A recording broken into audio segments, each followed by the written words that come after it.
सवाल बनता है कि सत्ता का अहंकार, इसीलिए हमले लगातार हमले क्यों किए जा रहे हैं? सत्ता का अहंकार, ये वर्ड बार बार क्यों आ रहा है? और अलग अलग मुखार बिंदु से प्रकट होने वाले वर्ड कह सकते हैं।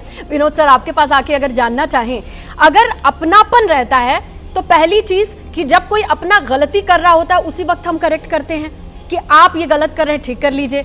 दूसरी चीज कि बंद कमरे में समझाया जा सकता था। ये खुल करके नतीजों के बाद इस तरीके की बयानबाजी से क्या इशारे मिल रहे हैं? देखिए, संघ और बीजेपी को एक बात तो समझनी चाहिए, जैसे नीरज ने भी कहा कि वो दोनों एक ही संगठन है, एक ही संगठन। वो मातृ संगठन का मतलब कि वो उसके बच्चे के तौर पे, छोटे भाई के तौर पे ऑर्गेनाइजेशन है। तो यदि हम ये समझ रहे हो कि आज इस सबसे बीजेपी और संघ अलग अलग हो जाएंगे तो वो कतई नहीं होने वाला है।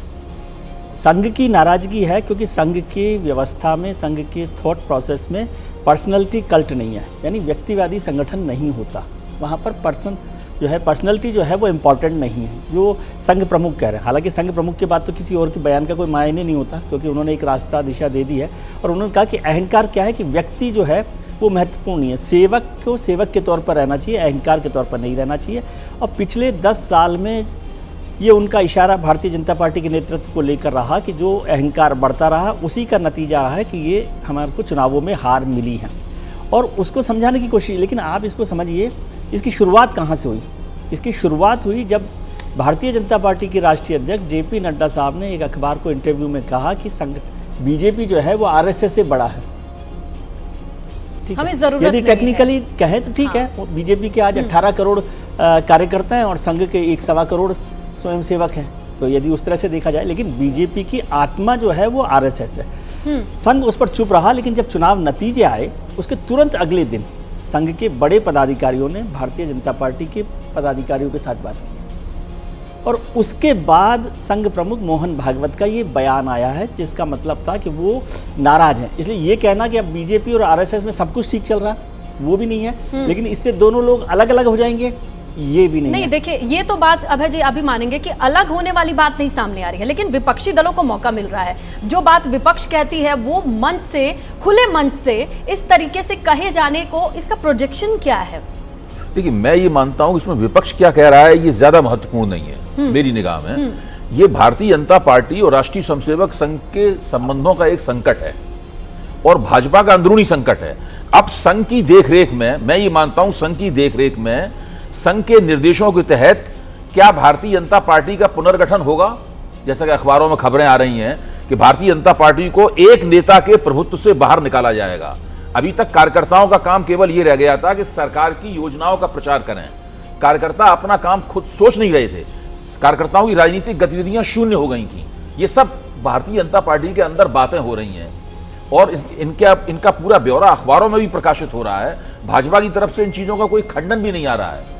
तो जाहिर है कि संघ, भाजपा जो उसके प्रभाव से बाहर निकल गई थी या बाहर निकलने की कोशिश कर रही थी, इसका सबसे बड़ा प्रमाण जगत प्रकाश नड्डा का वो वक्तव्य है जो कि इंडियन एक्सप्रेस में छपा था। संघ अपनी उस अथॉरिटी को, अपने उस प्राधिकार को दोबारा हासिल कर रहा है और दोबारा भाजपा को अपने दबदबे में, अपने नेतृत्व में लाना चाहता है। और मेरा मानना है कि इस जो चुनाव परिणाम आया है इसने उसे मौका दे दिया है।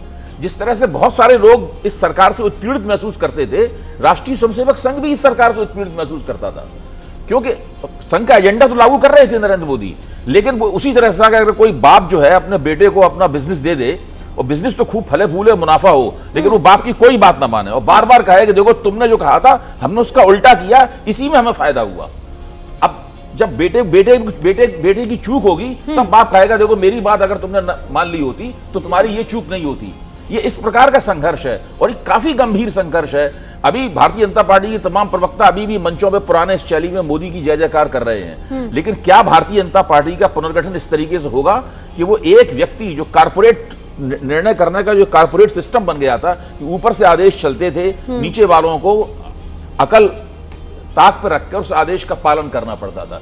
इससे उनकी जो पॉलिटिकल एजेंसी थी, जो राजनीतिक पहलकदमी थी, वो राजनीतिक पहलकदमी पूरी तरीके से खत्म हो गई थी। ऑटो पायलट पे चल रहे थे। ऑटो पायलट की जरूरत ही नहीं थी। बैठे हुए हैं, आदेश आएगा उसका पालन करेंगे, वरना कुछ नहीं करेंगे। ये स्थिति बन गई थी, उसी का संचित दुष्परिणाम जो है इस चुनाव का नतीजा है। जैसे ही घड़ी का काटा दोपहर 2:30 पे आए, बबीता जी का दिल सास बहू साजिश के लिए मचल जाए। और ये है इनकी बहू, पूरे दिन ऑफिस की टेंशन हो जाए गॉन जब ये करें अपना फेवरेट शो फ्री टाइम पे ऑन। इनकी तरह आप भी देखिए अपना फेवरेट शो अपने टाइम पर और डाउनलोड कीजिए एबीपी लाइव ऐप अपने स्मार्ट टीवी पर।